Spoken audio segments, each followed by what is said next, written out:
Good morning, everybody. Well, the war of words between Russia and the British government shows no sign of abating whatsoever. The Russian embassy now have requested a meeting with Boris Johnson, and they've said that their dealings with Britain over the issue have been utterly unsatisfactory, and in turn, have to say, Boris, in his article in the Sunday Times, is not particularly in the mood for compromise. He accuses Russia very much of an avalanche of lies and disinformation. He points out, of course, that whilst we don't actually know for certain that this Novichok was made in Russia, he does remind us that Putin in the past had said that traitors would kick the bucket. He also has quite a big go at an infantile Jeremy Corbyn, who he calls a useless idiot. So I'm asking you this morning whether you think that Boris, in his role as Foreign Secretary, should meet the Russian ambassador. And if you think, yep, that's the right thing to do, call me on 0345 6060 973. Or maybe you think, oh, no. If he did this, he'd be playing straight into the Russians' hands, in which case text to 84850. Maybe you think a meeting should have happened already. Tweet any views you've got using the hashtag Farage and LBC at LBC. Watch us on Facebook and comment there too. But I'll tell you what we'll do. Before you answer the question of whether Boris, in his role as Foreign Secretary, should meet the Russian ambassador, why don't I ask somebody who I know is going to have an opinion on this, which is former Foreign Secretary Sir Malcolm Rifkin. Good morning, Sir Malcolm. Good morning. Thank you very much indeed for joining us. One question that does interest me is, there was that interview on German television where Boris said it was categorical that this agent had been made in Russia, and there was a high degree of certainty from the Prime Minister on this, and she went to a European Council, and the British persuaded 29 other countries to join them in expelling Russian diplomats. Is it possible, just possible, that we might have jumped the gun on this? No, I don't think it is possible, and I'll tell you why. I mean, first of all, let's be quite clear what's at stake. When Litvinenko was poisoned by the Russians 12 years ago, and we identified a guy called Lugovoy as being the person most likely who we wanted extradited, if he'd appeared in the British courts charged with murder, what the jury would have been told is you can't convict unless you're satisfied beyond reasonable doubt. Not 100%, yep, but beyond reasonable doubt. So let's apply that test. And what we have at the moment, and it's quite clear from Porton Down, that they are absolutely certain that it was Novichok, the Russian nerve agent. It's only made in Russia. They themselves said only a state actor, by which they mean a government, could have produced this stuff. And it's a Russian spy who's being attempted murder. So, if it looks like an elephant and it behaves like an elephant, then you're pretty certain it is one, Yeah, but it is possible, is it not, that this was not sanctioned by Putin, that it was somebody over whom he'd lost control. After all, this guy Skripal would have been seen by the people he worked with as a traitor, somebody that betrayed them. Is there not a possibility this could be revenge? If that was at all likely to be the true explanation, one would have expected a responsible government, if that's what Putin represents. Immediately this all broke to say, we are as horrified as the United Kingdom if Novichok has been used to attempt a murder of these people. We will make immediate inquiries as to what we can find out from our intelligence agencies. We will want to work with the British government. And instead, in fact, they did what they've done on every single occasion. They've been found with their fingers in the till. Do you remember, for example, as I'm sure your listeners will, when they were expelled from the Winter Olympics for cheating? Yep. They didn't admit it. They continued to deny it and pretended all sorts of explanations. When we had the Malaysian airliner brought down, 300 ordinary innocent people killed because of a missile fired by some of their friends in Ukraine. It was proven to be Russian equipment. They denied it in exactly the way they're doing at the moment. And when they actually annexed Crimea, and we all saw guys in military uniforms, they denied they were Russian troops. Ultimately, they admitted it several months later. So this is exactly what they do on every occasion, because basically they have stopped being a responsible government, and now Putin and his colleagues behave like a bunch of gangsters. Do you think that our foreign policy with regards to Ukraine, namely that both NATO and the European Union have sought to extend eastwards to take the Ukraine into both of those organisations, do you think in a way that may have been a mistake? Well, could we just perhaps have been slightly provocative towards a Russia that is seems to me a pretty paranoid country. Well, let me correct you in one respect, if I may. NATO has never invited Ukraine to join NATO. The European Union is a different situation where you can apply. If you meet criteria over a number of years, you can gradually be brought into membership. But there were people in NATO and there were governments originally attracted by the idea, and Ukrainians wanted to join NATO. But that's never been offered and isn't going to be offered. I mean, David Cameron and George Osborne were probably the most outspoken I supporters. disagreed with them when they said that. And I'm a great supporter of Ukraine. In fact, I'm going to Kiev in a few days' time, speaking at a conference in Ukraine. So I strongly support Ukraine, but I do not believe it should be a member of NATO. And I'll tell you why. Same applied to Georgia. Joining NATO means that the existing countries of NATO, under Article 5 of the treaty, promise to use all means necessary to defend you. That means, in practice, we would have to go to war with Russia when they had annexed Crimea. There was never the slightest possibility of us actually starting a war with Russia over these issues, although we deeply disapprove of what they've done and have supported very tough financial and economic sanctions, which are hurting Putin in a very significant way. So you can't accept people into a military alliance unless ultimately you're prepared to go to war if their territory is endangered. Yes. Now, Boris Johnson is pretty much in the hot seat at the moment. How do you think he should, and I'm asking my listeners, and they're going to be calling in this morning giving their view, but, the Russians say that the British government's behaviour has been utterly unsatisfactory, and perhaps, you can say they would say that, wouldn't they? What should Boris Johnson do? Should he meet the Russian ambassador or not? I think the current Russian ambassador is probably the last person he should meet in any circumstances. When Mr. Skripal and his daughter were fighting for their lives, the current Russian ambassador in London was making jokes, was cracking jokes, was trying to sneer. It was a bizarre performance, It was a bizarre performance from an ambassador representing his government. Whatever he thought about the merits of the issue, these were two people, one an innocent woman who was not, even in her history, was not of a spy or anything of that kind. She was fighting for her life. Somebody had attempted to murder her. And therefore, even if he wanted to pretend it wasn't the Russian government, he behaved in a disgraceful way. So my short answer to your question is certainly not. OK, well, if this ambassador is not the right person to meet, it would appear, would it not, with Russian jets sort of menacing British territory, and we've seen the Russian Navy coming down the channel. I mean, we're almost back to a Cold War, aren't we? I understand why people sometimes suggest that. I don't actually think it's the case. Because for two reasons. I think the Cold War was a massive conflict between the West and the Soviet Union, and it was about whether communism would dominate the world. It was whether the Soviet Union, at that time it was a huge superpower of equal status to the United States. We're not in that territory now. I'd strongly disapprove of Putin, but he's not wanting to start a world war. It's the last thing he wants. Basically, Putin is an opportunist. His plan, what he tries to do, is step by step to recover territory or to achieve Russia's political ambitions in any way that will not actually ultimately lead to a military confrontation by the West. And you have to remember that Russia today is hugely weaker than the old Soviet Union was. I mean, in those days, the Soviet Union was much more important than China. China was a relatively backward country. Yeah. Today, it's China and the United States who are the two superpowers. And I have to say, when we saw the Russian Navy coming down the channel, they looked pretty much like out-of-date rust buckets. Well, they were out-of-date rust buckets, and that is exactly right. Because, I mean, let me just give you an example of what I mean by that. Our defence budget is about £40 billion a year.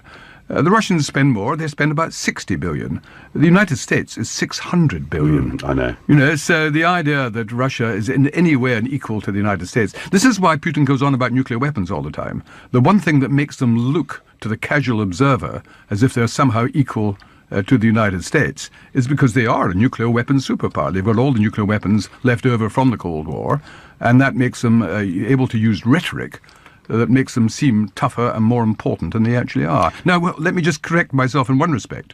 Russia always will deserve to be a very important country because of its history, its culture, its sheer size. It is a big, important country. All the more sad that it is run by an ex-KGB man who still thinks like an ex-KGB man.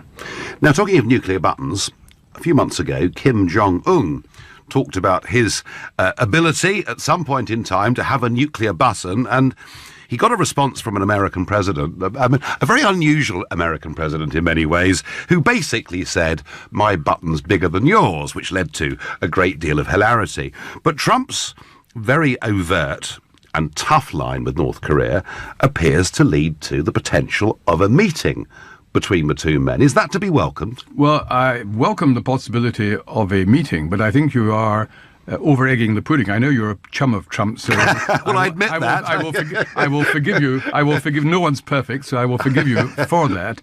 But the single most important reason, in my view, why Kim Jong-un is talking about negotiation and possible denuclearization is not Mr. Trump or even the United States. It's actually China.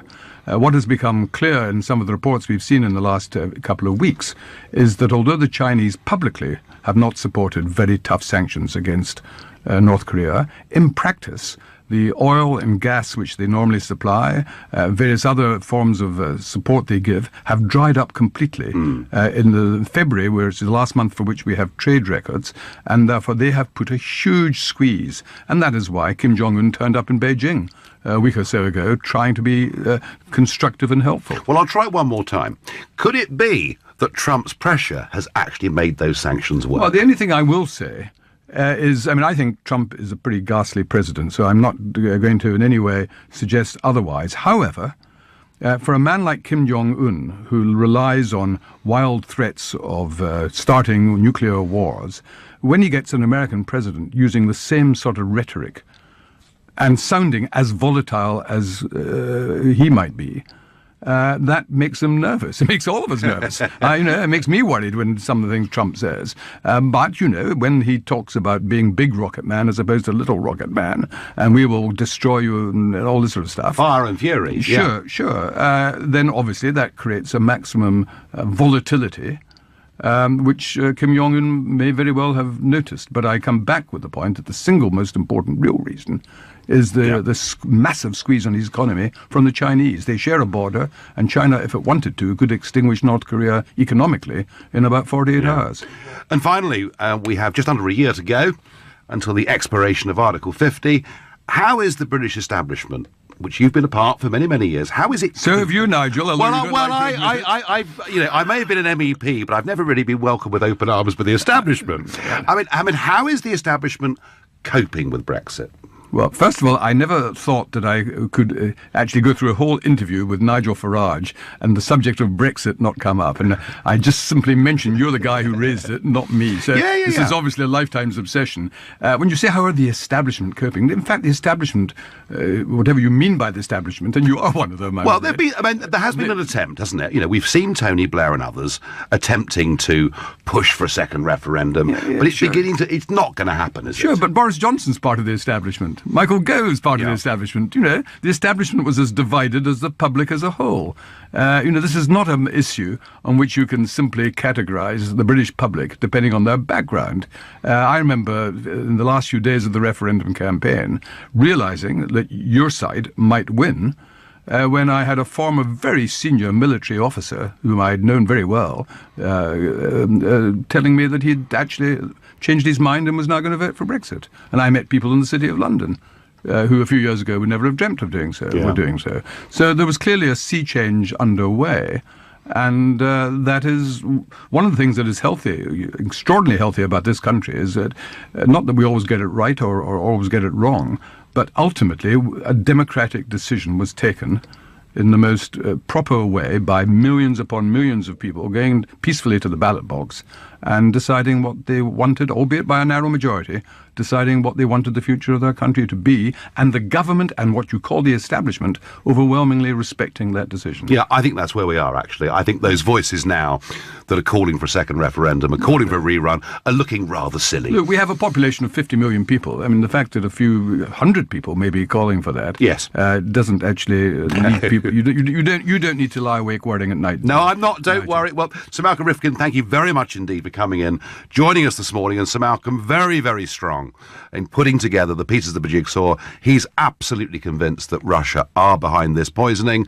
and that the British government has got it right. Well, Sir Malcolm Rifkin there was very clear. He did not think that Boris Johnson ought to have a meeting with the Russian ambassador on the basis of how the Russian ambassador behaved at that pretty bizarre press conference. Andy in St Albans says, great show, Nigel. What a shame Sir Malcolm can't replace Boris and have his old job back. Well, I have to say, Sir Malcolm is an extremely competent political performer. Lynn says this Russian propaganda stunt is not convincing. We've woken to the lies. Anthea thinks Boris is an embarrassment and makes me feel ashamed of a shambles of a government. Piers says, I have as much proof as you do, but I trust the word of 20 countries over Russia. Well, one element of this that I think has been completely overlooked is what has actually happened to the city of Salisbury, because whilst the poisoning, it looks like, took place on a door handle, the centre of Salisbury, an eatery and a pub have been very affected by this, and I dare say Salisbury itself has been affected by it. And joining me this morning is Matthew Dean, the leader of Salisbury City Council. Matthew, good morning. Good morning from Salisbury, Nigel. Now, the last time I saw Salisbury Centre really in the news was when Theresa May turned up, at your invitation, I believe, and she famously fist-bumped somebody in the crowd. But what is the situation in Market Square, Salisbury now? I think we're just moving away from the first phase, which has been the police investigation, where a very large number of sites were cordoned off. Those sites are going to be handed back in the next week or so. And what we need to do now is to start moving back towards return towards normality. Salisbury very much is open for business. We need to get that message out to the world now. Has this done a lot of damage to Salisbury's trade? I think it has in the very short term. Leisure and tourism is very important to our city, and we certainly have had a few people that stayed away initially. We've taken some pretty bold, decisive action around free parking, free buses to welcome people into our city. And anecdotally, those measures have worked. We had a very busy day yesterday, and I'm hoping that we're going to see the same again today. And how long, Matthew, will the free parking last for? Until we think we need to, rescind it. It's an expensive gesture. We make after all costs a net profit of about £200,000 a month. But our view is that this is a big investment, and we need to draw down from Wiltshire Council's reserves. We need to appeal to the central government for funding to help us get back to where we were before. Well, maybe Matthew Dean, leader of Salisbury City Council, maybe in the medium to longer term, this has put Salisbury on the map in a very dramatic way. It could, in the long run, do you a favour, do you think? Well, I'm not so sure about that. I mean, a police officer was very badly injured in the course of his duties. Yep. We have 2 more Russian nationals who are in hospital. I don't think anybody would have possibly wanted anything like this. No, of course not. What, of course, it has done is it has shown us the remarkable resilience that we are as a community. We're home to the British Army on Salisbury Plain now, with the Army rebasing from Germany. And we have Porter down on our doorstep. So I guess we were a little more resilient than perhaps other parts of the country could have been to an incident of this nature. Yes. No, well, Matthew, look, I wish you very well for Salisbury. It is a beautiful market square. It's an amazing medieval city, cathedral. There's a lot to see there, and I wish you well for the future of Salisbury. Thank you very much indeed for coming on and joining us this morning. You see, I reckon some of those shopkeepers have probably had a pretty miserable few weeks. But it's free parking in Salisbury now, folks, so perhaps you can take advantage. So, the Russian embassy are saying that the way Britain has dealt with this has been utterly unsatisfactory. Boris, they want to meet you. But Boris says, no. All we've seen for the Russians, is an avalanche of lies and disinformation, and he's not inclined to meet at all. And Malcolm Rifkin doesn't think he should meet with this ambassador, though Malcolm Rifkin making it pretty clear he does not think that he doesn't like Putin, but he does not think that Putin at any stage wants to go to war with us. Let's go to Peter from Wimbledon. Good morning, Peter. Good morning, Nigel. Nigel, I think it's a bit rich of you trying to sometimes criticise Jeremy Corbyn for being too kind of pro-aligned to Putin, because you yourself are well known Putin apologist and sympathiser. I haven't. One second. I haven't mentioned Jeremy Corbyn personally. I've given no comment on Corbyn at all this morning, have I? Well, not this morning. I'm talking overall in general. I can't get through to you every time you speak about him, so I'm just taking the opportunity to make my point across to you that you and Corbyn are part of the same team. You are sympathisers and apologists for regime which murders people on British soil. And the thing is, not so long ago, you suggested that Theresa May should be flying to Putin to Moscow and hold talks with him. The thing is that. So coming up all the time with this kind of suggestion that we somehow upset Putin by expanding NATO to the east. Yep. And it's what you don't understand, Nigel, is if it wasn't for Russian aggression against neighboring states, invasion, annexation of neighboring states like Georgia and Ukraine, those small countries on the east like Estonia, Latvia and others would not be seeking membership of NATO if that was the case. And for some reason, it's like blaming the rape victim for being raped because he's been dressed too provocatively, And at the end of the day, it's voluntarily membership of NATO. Those countries were not forced to join NATO by anyone. No, but NATO needs to take strategic decisions, and I thought it was very interesting, Peter. And by the way, the idea of May meeting Putin, I'm all for world leaders meeting, absolutely, and particularly when relations are bad. The old Churchill maxim about George Orwell being better than war is undoubtedly right, and if May and Putin were to meet at a neutral location, whether that's Oslo or Reykjavik, I do think that would be a good idea. I'm not an apologist. Well, they have met. But they haven't had a summit over these recent crises, and if they did, that would not, in my view, be a bad thing. Well, Nigel, the thing is, what happened is, the reason you're suggesting all this, because what Putin does in playing into your own hands and your own political objectives, which is the stabilization of the West and breakup of European Union, breakup of NATO. And that is what Putin's trying to achieve, because Putin knows quite well he cannot deal with all the countries where they're standing collectively together. Once he breaks up their unity, then he can invade those countries. Well, he can deal with them one by one. I tell you what, Peter, I tell you the one thing that is a threat to NATO, certainly not me, I'm a defender of it. The one thing that is a threat to NATO is a European army.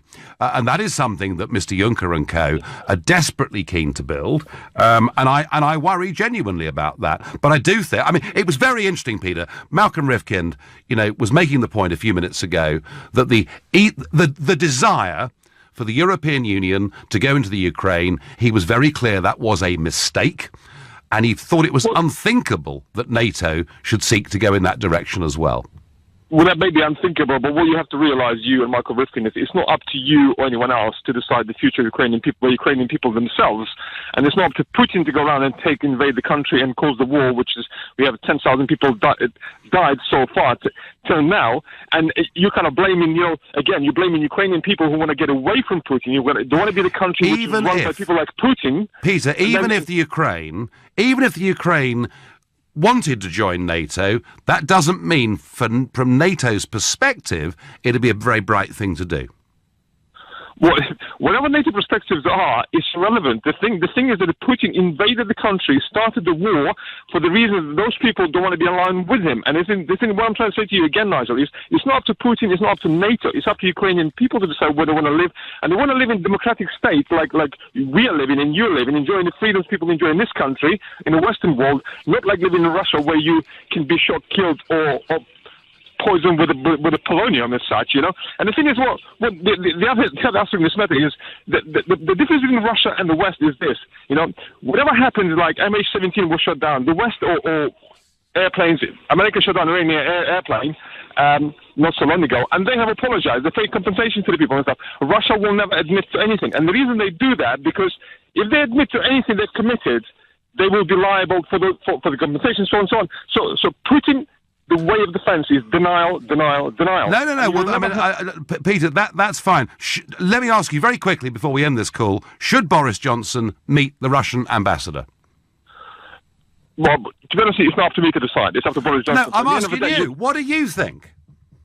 You can't negotiate with people who spread lies, who use propaganda. So I'll take that, Peter, as a no. Thank you. The Russian ambassador wants to meet Boris. He says Britain's dealings with this issue have been utterly unsatisfactory.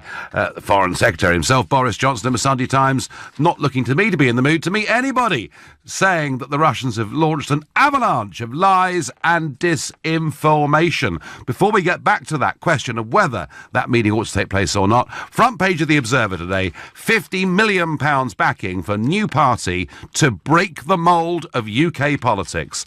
The talk is, for a couple of years, the plans have been there for a new centre party that would draw from right and left, that would try to break the mould of British politics. This is exactly the same language we heard with the SDP party back in 1981, and they did get, the SDP, a very large number of votes, but not enough to make the mould of British politics. And actually, I speak as somebody who in the entire history of British politics got the fewest seats for the most votes. So I know that breaking the mould of this system, given the electoral system we have, is very, very difficult indeed. I also think, even if £50 million was thrown at a new centre party that absorbed the Liberal Democrats into them, the thought of a new political party that effectively wanted to have a second referendum and reverse Brexit, it's not going anywhere, folks. People have made their minds up. I mean, you know, Malcolm Rifkin, who has been a long-time supporter of the European project, it's pretty clear from his talk today, he accepts it, we've made a decision, we get on with it, and in his view, just a few hundred people aren't going to change things. So, it sounds like a fantastic story. It sounds like something amazing is about to happen in British politics. I would suggest none of you get too terribly excited about it. Of course, they'd need a leader as well, wouldn't they? Oh, I know, Tony Blair. There we are. Back to, should this meeting take place between Boris and the Russian ambassador? I'm going to ask Charles in Hemel Hempstead that very question. Good morning, Charles. Good morning. No, if you encourage misfeasance, which means to lie, to prevaricate, be dishonest. Yeah. Yeah. Okay. You're just going to, continue with the crimes that they're going to commit. You should just block them and just leave them to fester. Yeah. We know what they're up. We know what they're up to. We know what they're about. Basically, that's the end of it. I don't think we should negotiate and talk to them or nothing until they come up with the truth. So you would like the Russians to, own up, or, what do you expect them to do, Charles? Well, look, listen, it's not the British people, it's not the Russian people, it's the politicians, isn't it? Without a doubt. So basically, what do you do? You just do exactly what the government's doing. Just block them, chuck them out, and say, look, we're not going to talk to you until you come clean. So you are absolutely convinced, Charles, in your own mind, that it was the Russian government that did this? Not the government. We don't know that. No, we don't. We know it's Russian. What I'm saying is that it could have been one of the idiots that worked for Putin that done it on his own back. Yes, that's what I've thought again and again and again. Yeah, that's it. Yeah, that's what I think. It's a bit like Keir Starmer. Getting him to prosecute for criminal misconduct was a no-no because of his own behaviour. So you've got three avenues of criminal misconduct. Misfeasance, to lie. I'll be a bit careful about Keir Starmer in that regard. But Charles, what do you think we should do then? Just nothing. Just sort of have a complete standoff between us and the Russians. Pardon? Should we now just have a standoff between us and Russia? Yeah, just make their life intolerable until they come up clean. Because Jeremy Corbyn has argued very strongly that whatever the situation, we have to maintain, decent conversations with Russia. Decent conversations with Russia? Well, namely that dialogue has to continue.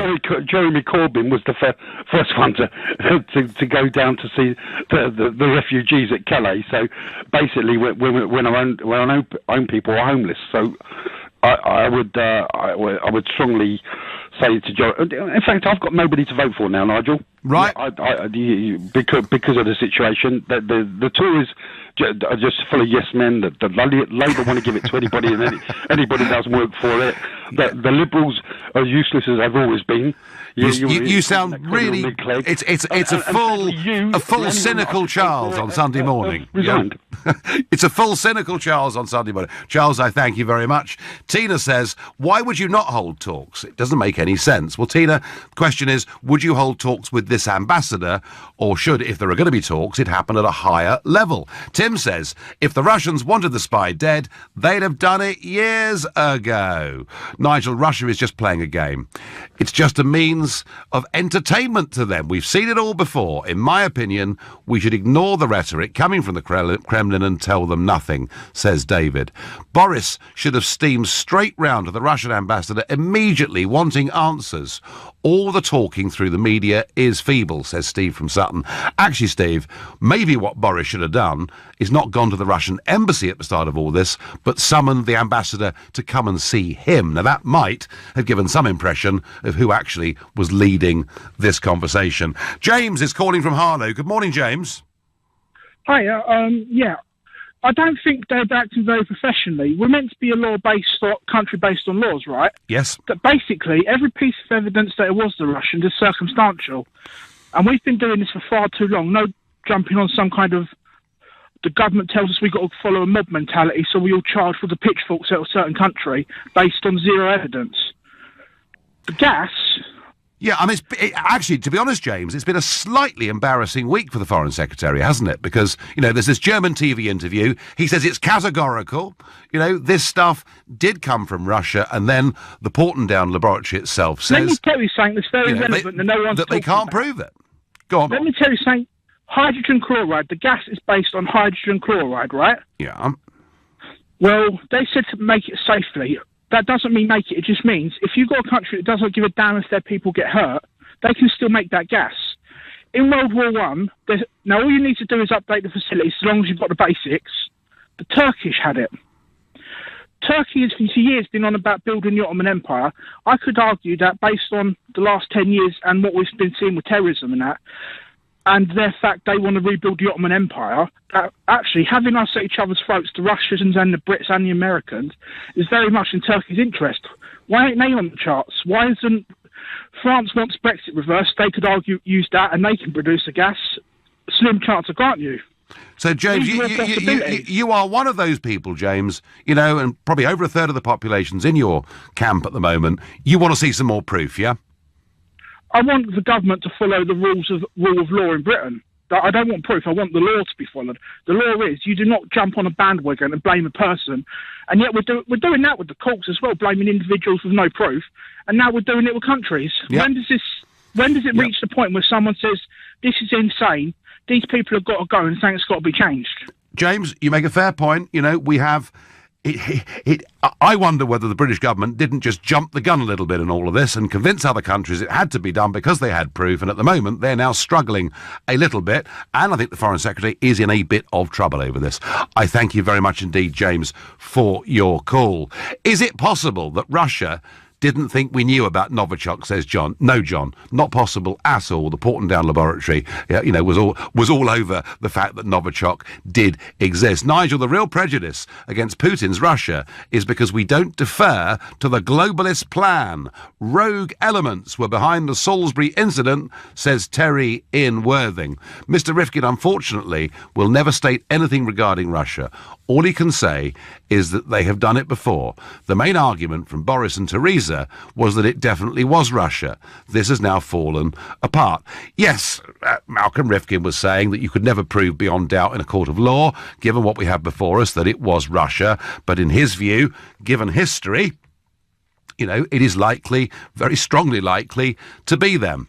I thought the other thing that he said today that was very interesting, is, and I've, ever since 2005, when I heard Cameron and Osborne saying that we should go in, take the Ukraine into the European Union and not stop the argument that perhaps that meant ultimately NATO too. And Malcolm Rifkin today was very clear, wasn't he, that he thought that was a mistake. So the Russian ambassador wants a meeting with Boris Johnson because he says the way the Brits have behaved over this has been utterly unsatisfactory. But Boris not really taking any prisoners and accusing the Russians of an avalanche of lies and disinformation. Should Boris meet the Russian ambassador? Paul in Enfield, I'm going to ask you that very question this morning. Hello. Hi, Nigel. Nice to speak to you. I'd like to know what's going to happen to these fools that are supposed to be our government when it turns out this is a complete farce. The guy got sick on Sunday. Monday, they point the finger at Russia straight away. And it turns out it's a chemical that they don't have, but they have important down. I think it's an absolute nonsense. And also, Gavin Williamson. I mean, who else went for the job?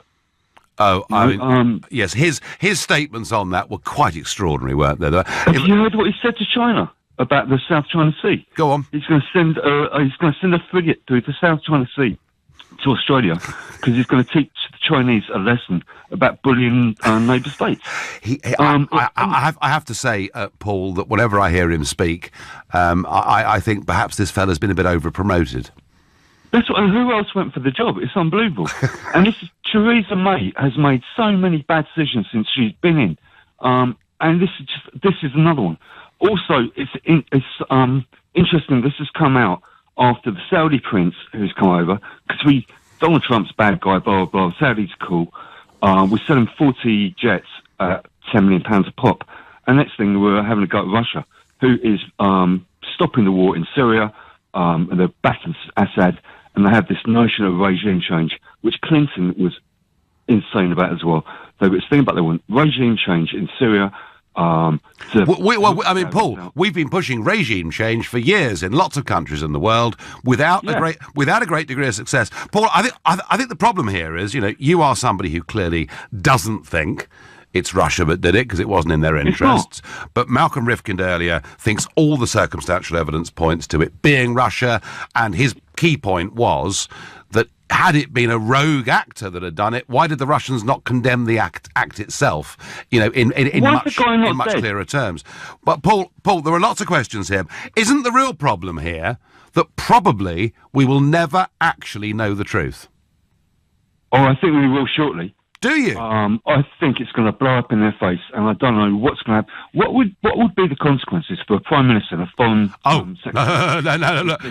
If the Prime Minister has convinced 29 countries around the world that we had the evidence, and on the back of that they expelled Russian diplomats, including Trump's administration, who expelled 60, and it turned out they had jumped the gun and got it wrong, I think the consequences are pretty obvious. They wouldn't be around for very long. But I bet they will. They'll lie. Also, Paul, you got it both ways, can you? If it was proven that it wasn't the Russians that did it, they would be... It can't be proven, can it? Well, that's the point I'm making to you. I don't think we'll ever know the truth of this, but I understand, Paul, your scepticism, and I can assure you... Nigel, can I say one thing, please? Yeah. When Ukraine was kicking off in February 2014, I was in Switzerland, and I was in a hotel, I was watching news channels, I was watching Al Jazeera. And at the time, the American diplomat had been caught by the Russians. Thought they're tapping her phone, but she was caught discussing who they wanted to put in. She didn't care who the EU wanted to put in as president. They wanted so-and-so. And this came out. At the time, there was football hooligans kicking off riots everywhere. And then all of a sudden, the guy's deposed. There's a government put into the Ukraine, and they're instantly recognised by the EU without any kind of vote or anything. And the whole story's believed. When I came back over here, the angle, the prejudice on the news was unbelievable because I believed that we actually had free news here, and it's not. It's completely biased. Well, do you know, Paul? The truth about the Ukraine with that situation is that an elected leader of a country, he may have been corrupt, but an elected leader of a country was removed in a coup by people waving European Union flags. That is what happened. Thank you. Paul, thank you very much indeed. I must move on. We haven't had any proof, just a highly likely I get by text. We already know that Russia are working closely with Syria, a regime that is notorious for its alleged chemical weapons use. Would it be wrong to suggest maybe collusion between the two government? Steve in Bristol, I've no idea about that.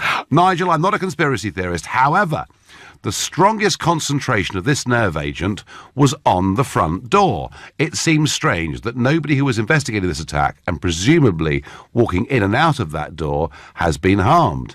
Perhaps I'm naive. It just sounds odd. Do you know, Matt from Sidcup, there are all sorts of different theories that abound on this, but I do increasingly think we will never, ever, ever really find out the truth. I wonder what Adam in Carrickfergus in Northern Ireland thinks. Good morning, Adam. Good morning, Nigel. Nice to speak to you again. I totally agree with your previous caller. I think the British government will get egg on their face with this whole story. I don't believe the British government at all, because I'll tell you why, Nigel. If I had, the evidence which we have so-called got, I'd be wanting a televised interview with the Russian government, and with the evidence I've got, I'd put it to them. on live TV. I mean, surely if you had that much evidence, you'd want to produce it to the people you're accusing. Surely. Right. So I don't understand it. So call the Russian ambassador's bluff, get him onto a major interview on the media, and get those questions put to him. Yeah. And call it out to him. It's to me, looking at this as a layman, a working class boy, to me, it looks like we're running scared. We're running scared because we called it out way too early. We've got all these, like you said just in the previous call, you've got all these countries to expel, all these Russians. Yep. And for what? It doesn't seem like we've got any evidence, and it looks like we are running scared now. And the Russians are, well, come on then. What have you got? If you had something, you go, well, that's what I've got. Explain yourself. Adam, the one thing I would say to that, the Russian behaviour over all of this is very odd, isn't it? The Russians, well... I mean, that press conference. Yeah, I did watch that, actually. And what was that all about? What was that all about? I mean, it was a sort of a stand-up comedy routine.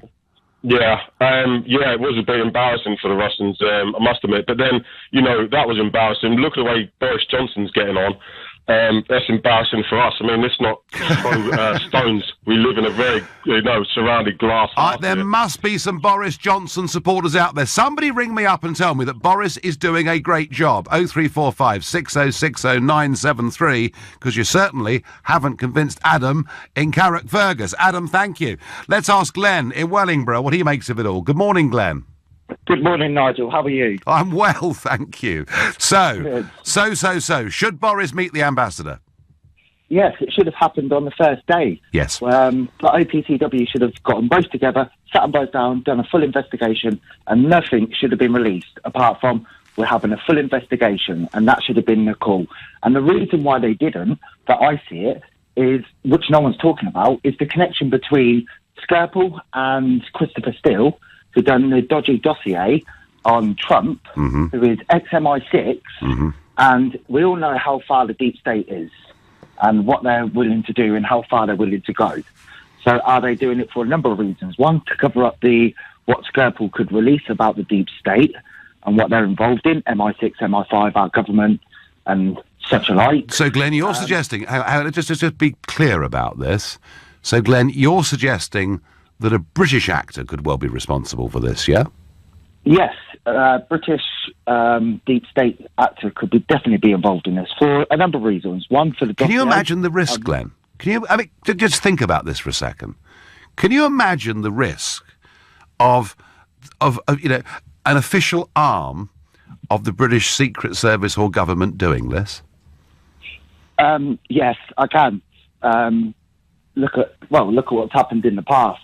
But do you think, Glenn, that our security services are efficient in what they do? No.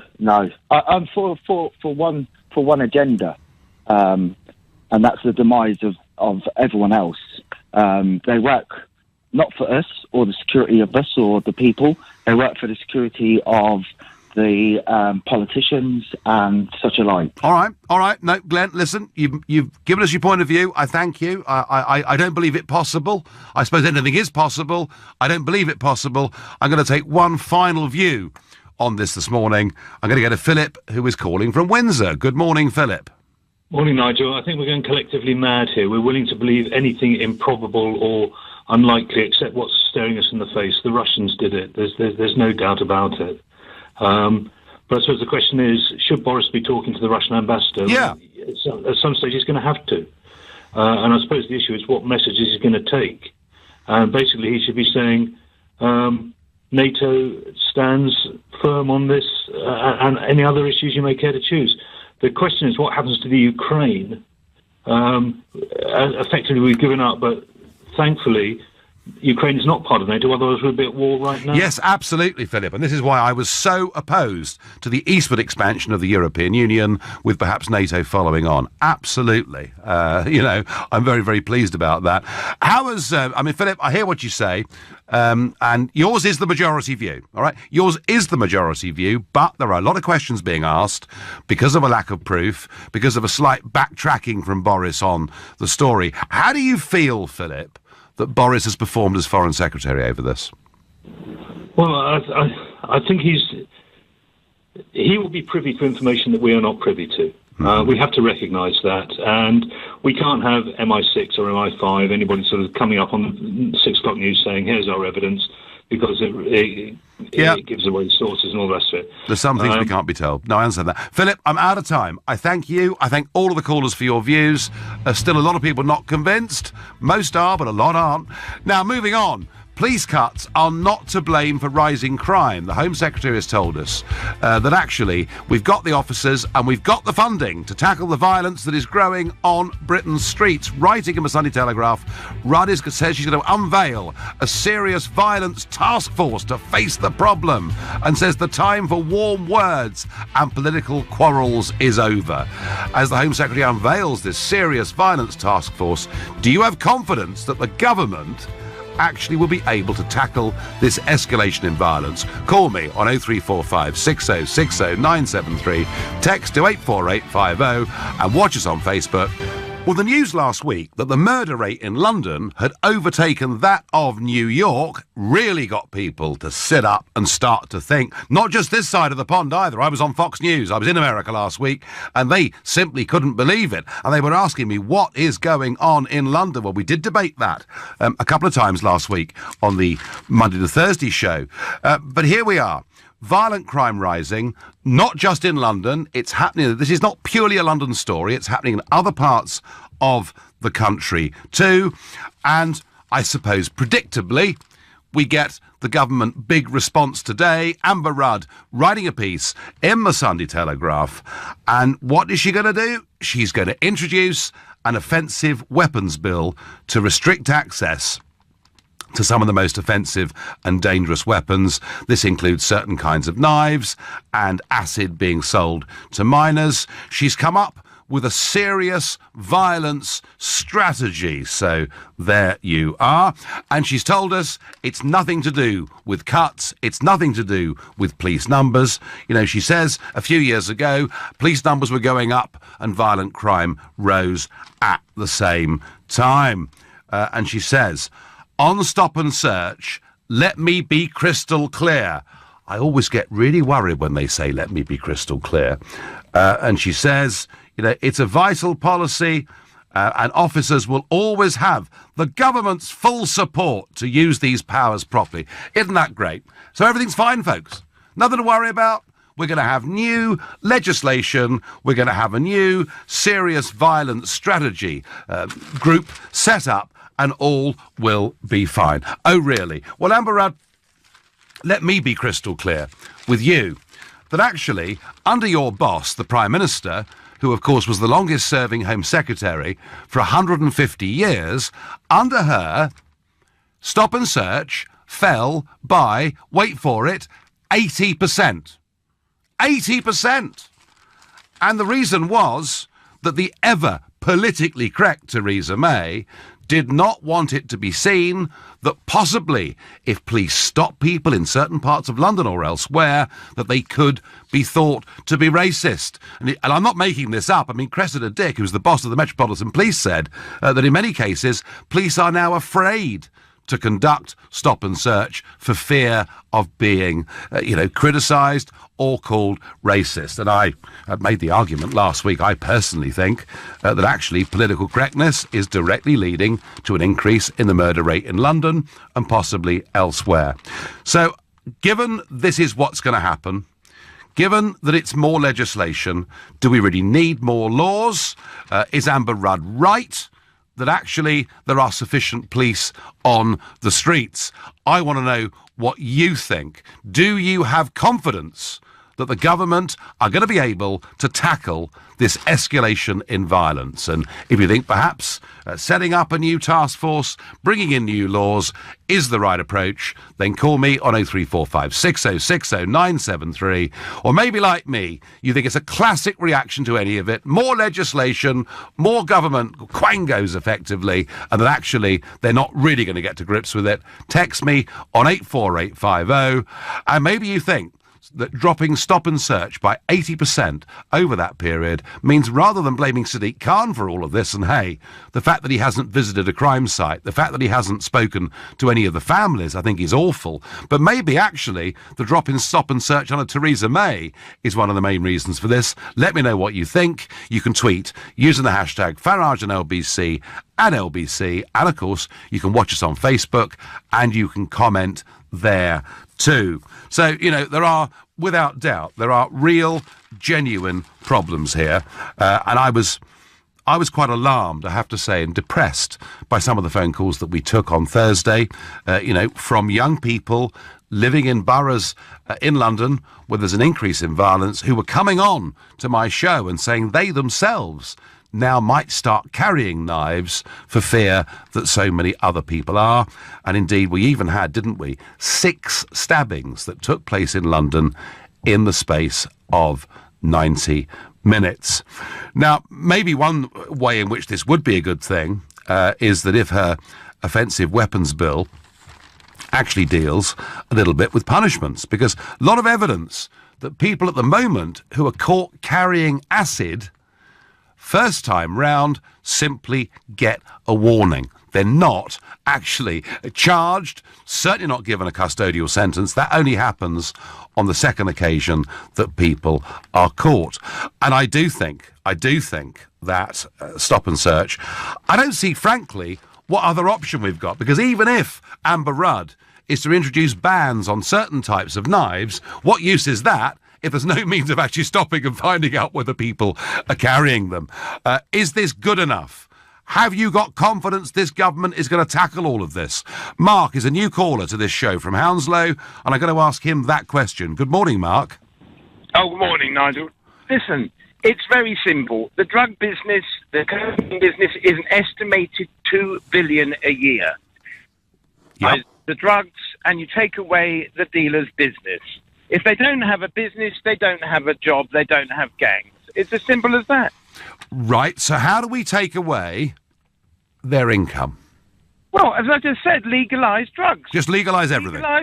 Absolutely, and then do what you do with alcohol. It's the same as prohibition with Al Capone. You had gangs going around shooting each other in America. It's prohibition. If you don't legalise the drugs, you'll never learn. There's $2 billion a year in the hands of the criminals, in the hands of the gangs with the guns and the knives. Yeah, Legalise drugs. That's the end of it. No, I know that I was in Colorado, Mark, last week for a couple of days, where, of course, they have legalised marijuana.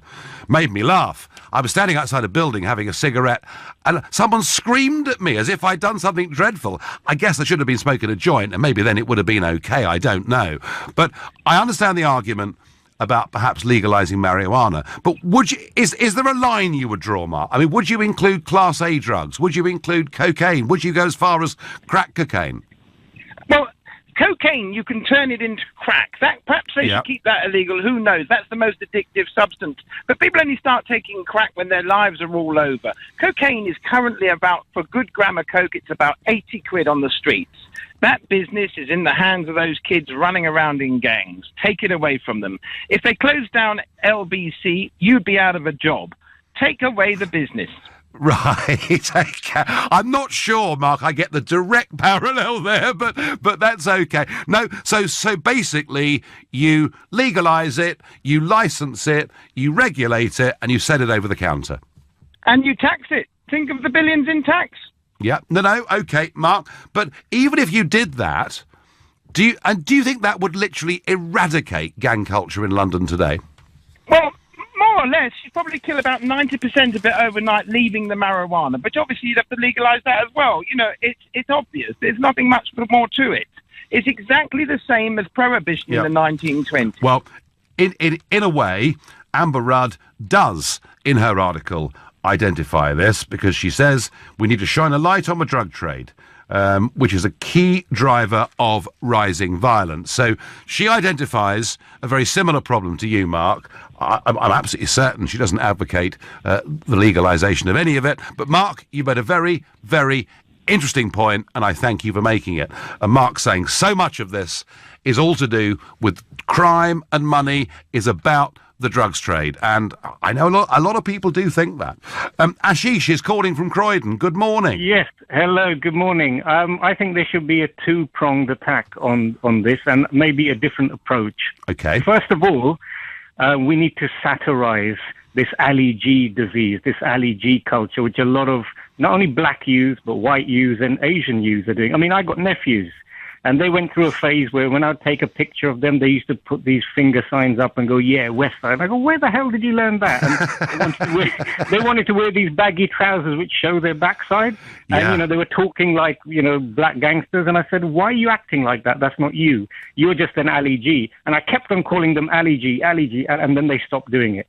This Ali G disease... Oh, well, maybe you've cracked it. I mean, there you are. Well, we need to take the mick out of it, but there is another point. But we need to take the mick out of this, Ali, because it's not only black kids and Indian kids who are born here. A lot of these new refugees are coming here. They obviously come in and settle, and then you start seeing them with their baseball caps and their baggy trousers and trying to talk like that. We need to make fun of this Ali G disease before it infects everybody. Okay, That's maybe worse than that, Ashish. Yeah. Have you listened to some of the lyrics of these rap records? I have, because what it is, you have combination songs where you have a singer and a rap, and the singer sings so beautifully, and then you hear the rap go like he's having a go at his mum. You know what I mean? It's so stupid. But I mean, some of the things that are advocated in these songs are pretty scary stuff, isn't it? Well, they're just, you know what it is? It's immaturity. They watch all these these films like from New York. New York, right? And they just they're all wannabes. They want to act like black African Americans. Right, so satirize them. Okay, and your second prong, Ashish. Second point is... You clearly are a radical in all of this, so I can't wait for this one. Well, you've heard... We've talked about grooming gangs you in the past, so you must know that, you've got to do something radical. Otherwise, these people who get these five, six-figured sums, in important positions trying to solve this problem, they're just a waste of money. You know what I mean? That's the first thing. The second thing is that, if the government is afraid of doing stop and search increasingly of black youth, they need to say to these black youth, look, we are saving black lives. Absolutely. Black lives matter. Yep. Black lives matter. Yep. That's why we are... Do you know what? Because it's not white guys killing these black youth. If you look, Asian guys. It's Ashish, black killing black. If you look at the victims in London so far this year, you are absolutely right. The vast, vast majority of the victims are members of the ethnic communities. Ashish, great phone call. Thank you for that. As the London murder rate overtakes that of New York and shocks everybody, we can rest assured it's all going to be okay, because Amber Rudd has written an article in the Sunday Telegraph, and there's going to be more legislation. Yes, there'll be an offensive weapons bill, but perhaps even more excitingly, there's going to be a serious violence strategy task force set up. So there we are. It'll all be sorted. Oh, no, it won't. And she goes on later in this article to say, let me be crystal clear. Oh, yeah. That she's saying stop and search is a vital policy tool, and officers will always have the government's full support to use these powers properly. This from a Conservative government who, from 2010, under the stewardship of Theresa May as Home Secretary, have seen stop and search fall by 80% because they don't want anyone to say that they're being racist, despite the fact, as our previous caller made, most of the victims are black. So the argument for stop and search is that it will save black lives. But don't expect anyone like Amber Rudd to tread on turf like that. It's too awkward, too difficult, and much too embarrassing. Do you have confidence that a new task force and a new piece of legislation will deal with this problem? I do not. Piers says on Facebook, under Boris, London was safe. I think he's a terrible person and an atrocious foreign secretary, but he was a good mayor. And he says, ex-army men should be paid good money to become police officers with guts to handle these morons who think they are gangsters. Rob says, more coppers doesn't cut the number of stabbings and murders. And this is a point that Amber Rudd makes. She says, none of this is because there are fewer police than there were a couple of decades ago, that it's not to do with budgets. She is saying, actually, you can have rising police and rising crime. Well, of course you can. But I don't know. Did you see in the week David Lammy from Tottenham saying that actually there simply weren't enough police on the streets, and to the embarrassment of the poor man, just as he was being filmed saying that, a policeman walked behind in shot of the camera. But Lammy was making a serious point that he didn't think police were visible enough on the streets of Tottenham, where a couple of those murders have taken place. Emily is calling from Hertford. Good morning, Emily. Good morning, Nigel. It's an honour to speak to you. Well, that's very sweet of you. Now, do you think that we've got this cracked because Amber Rudd is setting up a serious violent strategy task force? Does that fill you with confidence to think that violent crime will be tackled? Nigel, I've got no faith in this government whatsoever. No. Really? Yes. We need a leader like Trump or you. How do you think... Anyway, I know that's not the topic of conversation, so what I'm going to say is basically there's a few bullet points here. Yep. First of all, we need to address the breakdown of the family unit in these communities, and we need to bring back national service. We need to legalise drugs, and with the stop and search, you need to just be able to stop whoever you want if there's any suspicion. When are you, Emily, when are you running for Parliament? Well, Nigel, I'd absolutely love to, but... unfortunately, I just don't have money to start my own campaign. Right, well, there is a new party being set up with perhaps 50 million quid, and they're looking for new ideas, so you never know. Emily, listen, I'm taking the mickey a bit, but I do understand exactly what you're saying, that we do need to get a lot tougher. Do you know something? You know, Trump, you mentioned, but do you remember a guy called Rudy Giuliani? No. Right, and I know Rudy. Rudy Giuliani became mayor of New York in the late 1990s, and he pursued a brand new policing policy in New York, and it was called the broken windows theory. And what it was, if a street has got broken windows and graffiti and litter, there is more likely, because of the whole appearance of it, to attract bad people and to attract crime. So he dealt with problems in New York from the bottom up, by smartening the place up, by having community policing. He himself, as the mayor of New York, was seen out in these districts with the police, and he put in place a really tough policy. And you know, one man, as mayor of New York, radically transformed safety on the streets in New York. And Emily, it's called leadership. It's called real leadership. You hit the nail on the head, Nigel. You know, hit the nail on the head. And I frankly... we're not getting leadership from Sadiq Khan of any kind at all.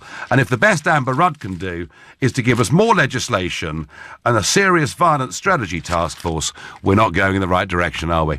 Absolutely not, Nigel. I'm sick of it. When are you coming back? All we'll have to say about that, Emily, I'm watching Brexit very carefully. I'm watching it like a hawk, but no immediate desire to get back into the front line of politics. But well, you're very much missed, Nigel. We all love you, and when you come back, I shall be signing up to join your party. Right, very good, Emily. Thank you very much indeed. Well, there we are. I guess, you know, I do attract some supporters and some detractors. Hey, that's life, isn't it? Extra police will not get rid of knife crime. The trouble is, we all are becoming a want-it-straight-away society. And these people that do the crimes see on pop vids and films lots of money and fame, and in a sick way, that is what they want, says Ian. Ian, we had 2 phone calls on Thursday from people saying, actually, one of the reasons people do knifings, do stabbings, is it makes them famous. And it's very worrying, and Ian, you're right. And, you know, I'm being told that education is the answer, but hey, to get a fundamental change in behaviour through the education system is going to take 5 to 10 years. The question is, what do we do now? And it does seem to me that through political correctness and through cutting stop and search, we have made the problem worse, not better. Nigel, Amber Rudd is like the captain of the Titanic, rearranging the deck chairs, says Laura from Shenfield in Essex. I'm going to go to Ilford, to Zishan. Good morning. Hi, good morning, Nigel. So, do you have more confidence than I do in Amber Rudd and the government in dealing with this rapid growth of violent crime? The thing is, I don't think that's going to be dealt, Nigel. And I just want to make one point. The argument with regards to legalising drugs, that's a flawed argument, and we're not going to go into that. I just want to say two things, really, on that point. First point is this. I'm fed up when Telford happens, when something, in London happens, this excuse of, oh, you know what, because we're going to be branded racist or because of political correctness, they don't do their job properly. I'm an Asian British, and I'm saying this, that these are just excuses. These are like excuses when I'm a teacher and, kids come up, oh, that teacher's being racist, but it's in fact the kid not doing his job properly and just using an excuse. So what I want to say is this. If you're going to get a police force that isn't diverse enough, and what you get is 95% of the time a white male stop and searching an ethnic minority or someone from another area, of course the first scenario scene you're going to create is of, oh, are they being racist? Why haven't we made our force diverse enough, at least in London, so that this stigma is removed? Well, they are trying. They are trying, Zishan, to make the force more diverse. I don't think so, Nigel, because I'll tell you why. I was at a point training as a police cadet in my young days. Yeah. Now, when I was there, the way the force was, I didn't feel welcomed enough. And I'm telling you, I was a 16, 17-year-old who was absolutely passionate about joining the force. And I just didn't feel welcomed enough. And I mean, this is not going long back. This is going back to, 2009. Which is not long back, you'd say. No, it isn't. It's not welcoming enough for ethnic minorities. Zishan, can you just explain? I mean, you've made the point.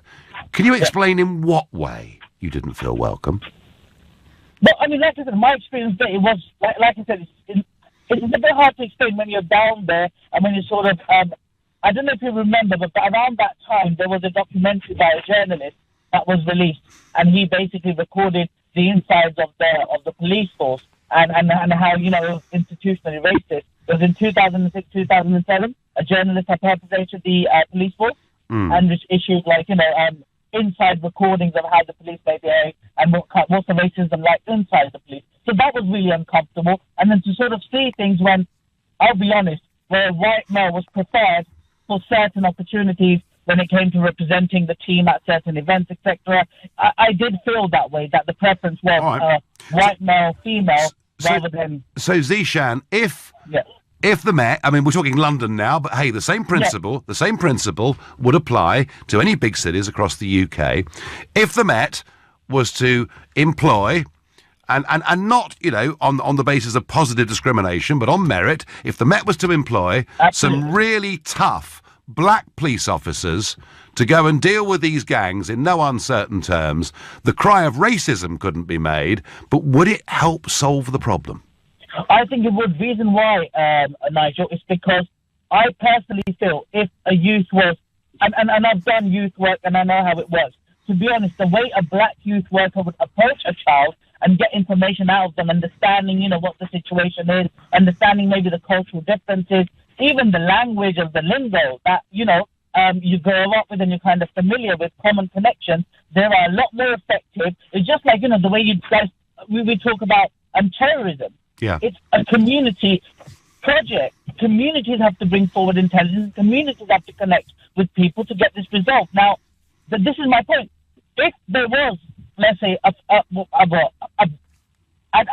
on merit, a fair representation of black, Asian... No.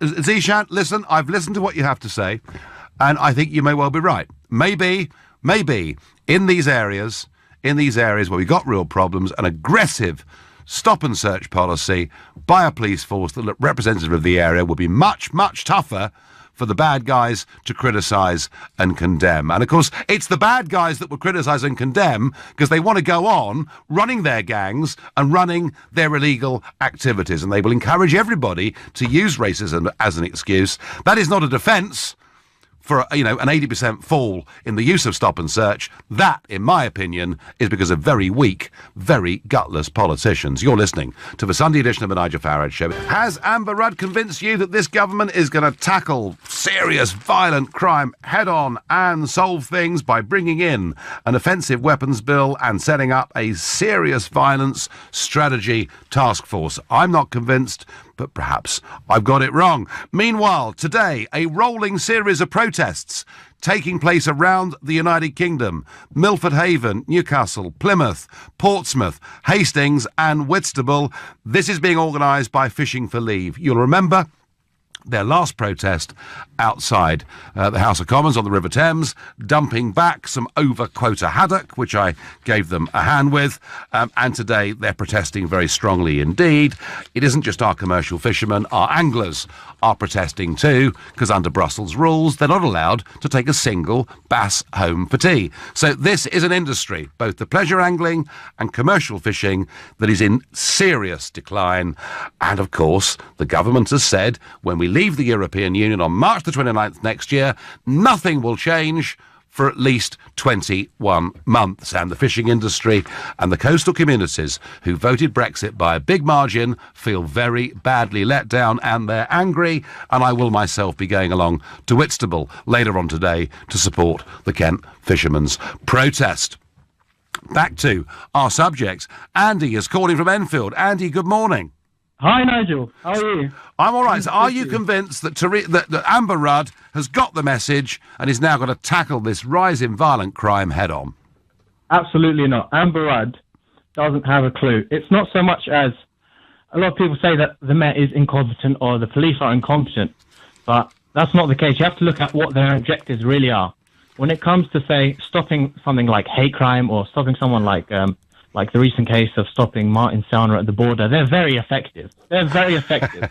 But it's just you have to see what their objectives really are. And if you think their objectives are solving crime, keeping the streets safe, that's a bunch of nonsense. Also, I'd just like to remark on the previous call. I think it was Shishan. Yep. Saying we need more Zishan. Diverse. Yep. Yeah, Shishan. We need the police force, especially I think he was talking about the Met, to be more reflective of communities especially in London. Yeah. But we've already tried this. Like, even if you were to put, say, more Asian cops or, like you said, some tough black cops into the Met, then the people who are making these complaints, then they're just going to say, oh, they're just puppets. These people really don't have our interests at heart. They're just working for whoever, the white man, the establishment. And so they're still going to be complaining. I don't think we should be appeasing these people at all. I think what we need, like you said before, what we need is leadership. And what we need to do is take a tough line. Yeah, I mean, this is, Andy, this is what Giuliani did in New York with very, very dramatic results. And your comments about hate crime, well, you know, in the past, the Metropolitan Police have championed very loudly the fact that they have 900 officers working on hate speech and hate crime. Yeah. And, Andy, to be fair, some of the hate speech and hate crime is pretty nasty stuff that does really upset, wound and offend people.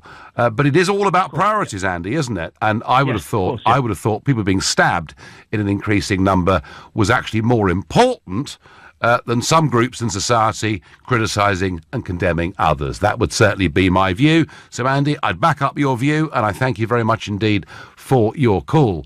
More police, I get on Twitter, won't stop the fact the youth have no respect for anyone in authority or even themselves. And Kate makes a point. She says, the stop and search was not intelligence-led.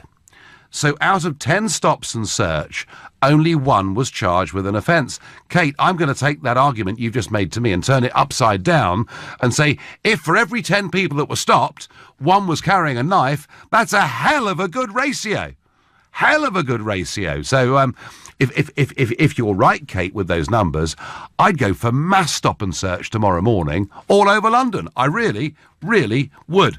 Steve is calling from Islington. Good morning, Steve. Good morning, Nigel. Nice to speak to you, mate. I think you've done the best thing for this country with Brexit for a long, long while. Well, thank you for that. But anyway, I've solved nothing on knife crime, Steve, and I'm sort of thinking that our political leaders aren't doing enough to solve knife crime. Honestly, Nigel, I mean, come on. You know, when politicians announce more legislation and more groups and committees, we've got enough laws in place already. We've got a police force. You know, I just don't believe a word of it is going to improve anything, Steve.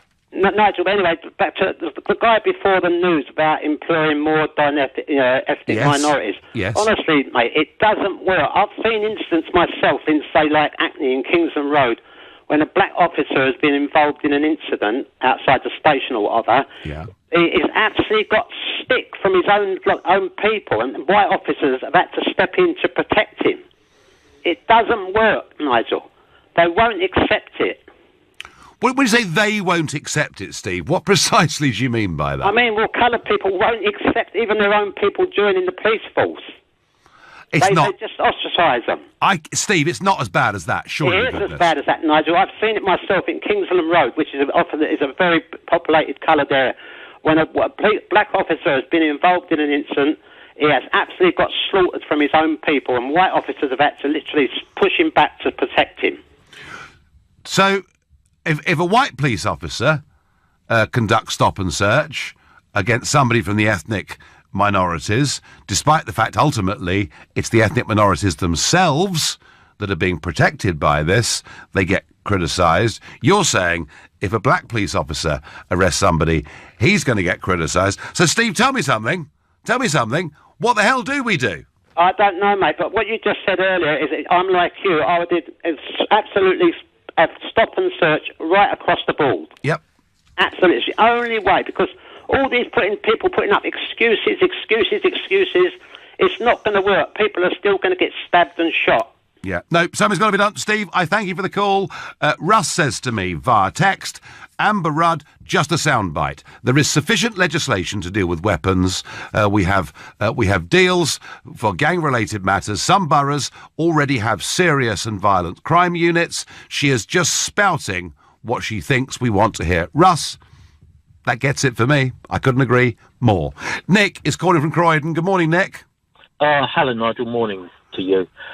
Stop and search must be used, and those people in the media, in Parliament, in government, who've been stopping stop and search, and I include MP David Lammy in this, should hold their hands in their heads in shame. David Lammy MP has recently, January this year, complained at Mayor Sadiq Khan about the amount of stop and search, particularly on black people within his area.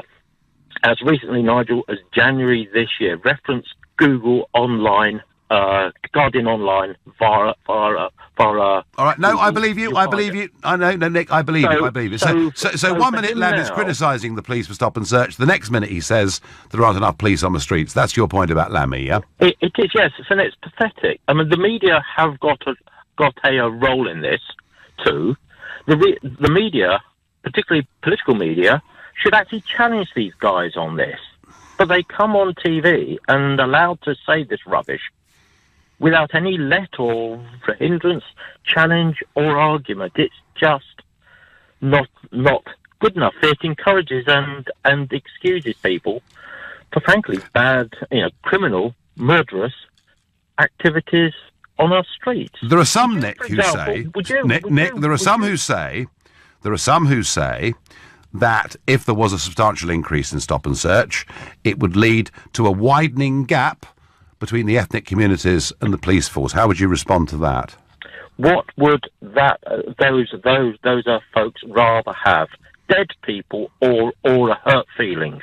It's really that simple. Well, I tell you what, you've put that beautifully. Nick, I thank you very much indeed for your call. Richard says an offensive weapons bill should include offensive music. I get the point, Richard, in terms of the lyrics in many of these songs. Surely the police should target the gang leaders. The rest would then fall apart, says David from Dartford. More support from Boris. Marjorie says on Twitter, Boris was a very good mayor for London, but he's a disaster as Foreign Secretary. Support for Boris.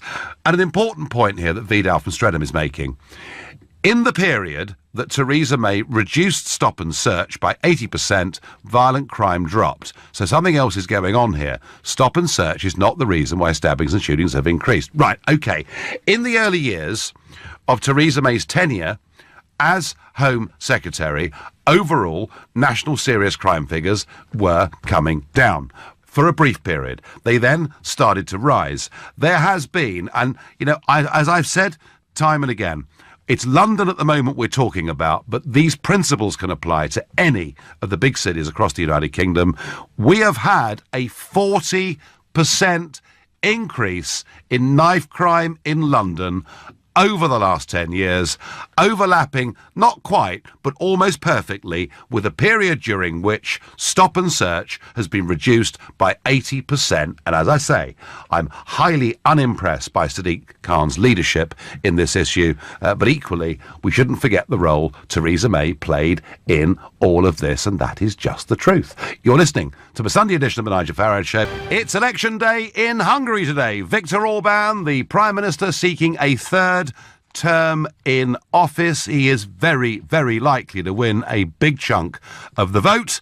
And the far-right Jobbik Party, people who I saw turning up in the European Parliament in 2014 after their first few members were elected. And guess what? They turned up on day one in military uniforms. I'm not making it up. And they're likely to do pretty well in these elections too. And a very, very good piece by Robert Hardman in the Daily Mail yesterday, The New Schism, and it is a brilliant analysis, one with which I agree 100%. He says, forget Brexit. Fed up with mass immigration and being treated as populist morons by a bullying Brussels, the leaders of 4 countries are threatening to tear the EU asunder. And he's talking about the leaders of the Czech Republic, Slovakia, Poland and Hungary, the Visegrad group, as they're known. Indeed, Andrew Marr said not so long ago that the leaders of those 4 countries, when they talk about Brussels, make Nigel Farage sound like a Foreign Office diplomat. And perhaps one of the reasons, and Robert Hardman does point this out, one of the reasons why they are a complete nightmare from Brussels is none of them want to leave the European Union. No, they want to stay and destroy it from within. And it's really ironic in a way that Viktor Orban's Hungary is still in receipt of EU funds whilst at the same time condemning the place in language that I don't think I've ever used. So I tell you what, there are major, I do think, that the EU actually is going through stages now of complete dislocation. That's a debate for another show. But let's see what those results are in Hungary today, and we'll certainly chat about them at 7 o'clock tomorrow night when I'm back here on LBC. Listening to @Nigel_Farage on @LBC, I find myself agreeing quite a bit with him, especially on Boris Johnson and crime in London, says Matt. Thank you, Matt. It's very good of you. Stop and search should be performed with body cam recording. Yes, then any complaints about the police could be reviewed. Peter in Lancing. Yes, yes, yes, yes, yes. They've got the technology, haven't they, within the hats or helmets for the whole thing to be recorded. I agree with you. And, you know, that is what needs to be done. I get also on text, if 1 in 10 are found with a weapon on them, then after 1,000 people are searched, that's 100 people caught, and that could mean 100 lives saved, says Nick. Yeah, Nick, as I say, when Kate earlier on said, if this doesn't work, only 1 in 10 are carrying a knife, I thought, wow, 10% is a seriously big hit rate. Seamus is calling from Watford. Good morning, Seamus. Yeah, hi, Nigel. Hi. I've listened to the debate. And, you know, I worked on the Tottenham High Road in the mid-90s, so I know the area. Yes. And what I would say is, you know, and I remember the Cynthia Jarrett affair, I remember the Mark Duggan situation. Yes. And I think with this hardball, Capone-style attack, which I think the Tories are going to impose now, and I could see it going off again. I could see riots going afoot, because what you'll probably end up seeing, and I'm only giving you my view, you know, an oppressive white society versus disaffected black youth. And you know, I do say with a heavy heart and a great element of foreboding, but I can just see it going off again. So, okay. So you are concerned. I did put this argument earlier on. Didn't say I believed in it, but I did put this argument earlier on. You believe that if stop and search was to be significantly increased in these areas, that would lead to increased alienation. Absolutely. And I think you'll get the likes of, or you've got Lemmy coming out and you've got Diane Abbott coming out. Probably talking about getting more police on the street. But what will happen if they do come out, they start arresting people, probably rightfully so, and then there's some kind of kickback. I mean, but Seamus, chicken and egg situation, Nigel. But Seamus, to willfully back off policing each area to as much as we can, equal standards, regardless whether they're areas of high ethnic communities or not, to start saying, oh, do you know what? That's an ethnic that's an ethnic minority area. 40% there are ethnic minorities. Let's not bother to police that too heavily in case we're criticised, whilst tolerating an increasing murder rate in that area. Wouldn't that be a complete abdication of responsibility? Absolutely. I don't disagree with you, Nigel, but what I'm saying is I'm just telling you what I think may happen. So what I'm saying is they've got to have some kind of backup plan to deal with that situation if it does occur. I mean, it's chicken and egg. That's what I'm saying. Sobering words, Seamus. And then you could hark back, and I don't want to dwell on it, but that Robert Hardman article you talked about yesterday, yes. I read it myself. Yes. And you could talk about the deleterious effects of long-term mass unfettered, unrestricted, unrequested immigration. So I'm not saying I'm right. I'm just saying you potentially could make an argument on that point. Well, I mean, none of us want to see the Brixton riots happen again. 1981 was a pretty scary time in South London. Yeah. And, of course, those riots took place in Bristol and Birmingham and many other parts of the UK as well.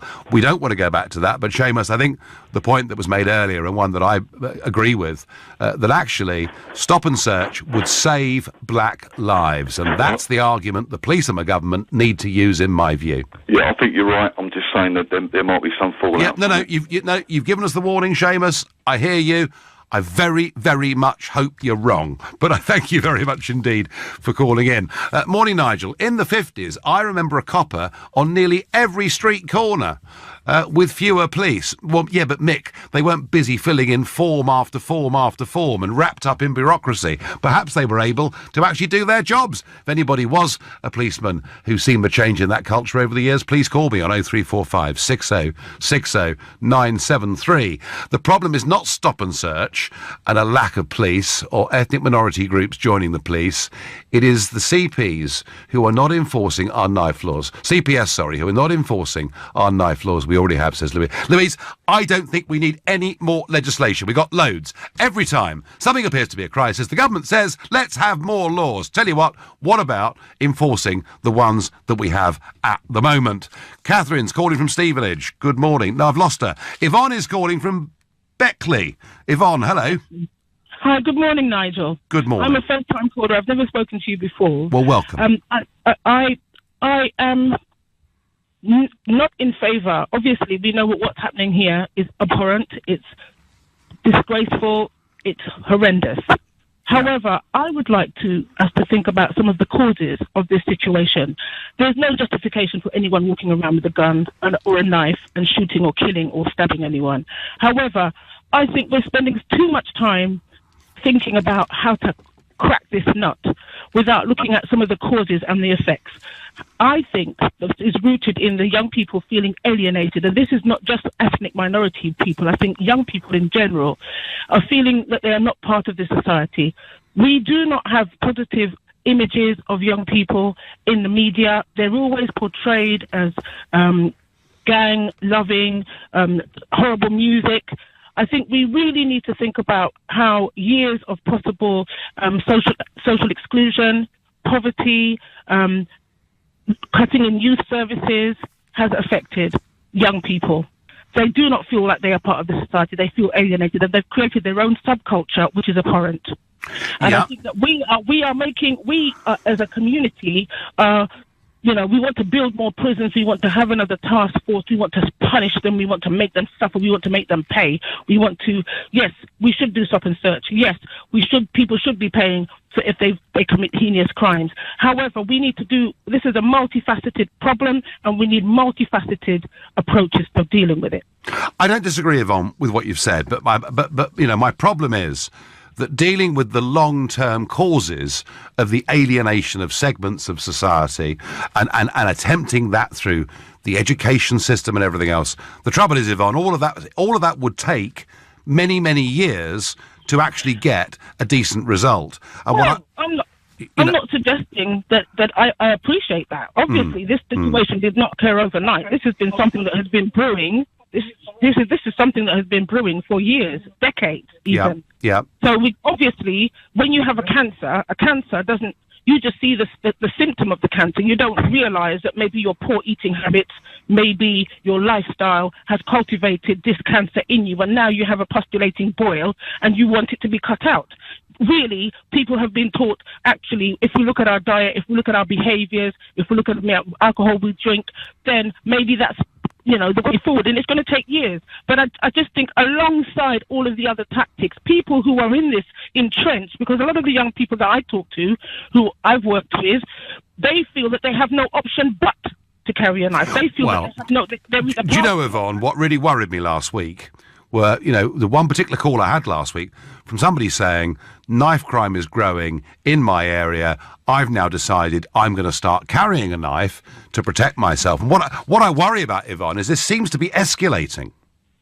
Well, the thing is, we are not the young people. We are not the ones walking in the street. I work in an area in East London, in Forest Gate, where young people feel that if they do not arm themselves, they will become victims. And it's okay for the powers that be to say, yes, stop and search, incarcerate them, but you might have some poor timid child who is frightened for his life, who is walking the street in fear of going from one postcode or from one street corner to another street corner, who may carry a knife out of fear. I tell you what, being incarcerated his whole career, his whole life, put in a mire because he wanted to protect himself. Yvonne, you've identified some real problems here, and that this escalation is what I fear. Dawn says, finally, I can remember being scared of the police. The police now appear the ones who are scared. You're not wrong. You've been listening to the Nigel Farrow Show here on LBC.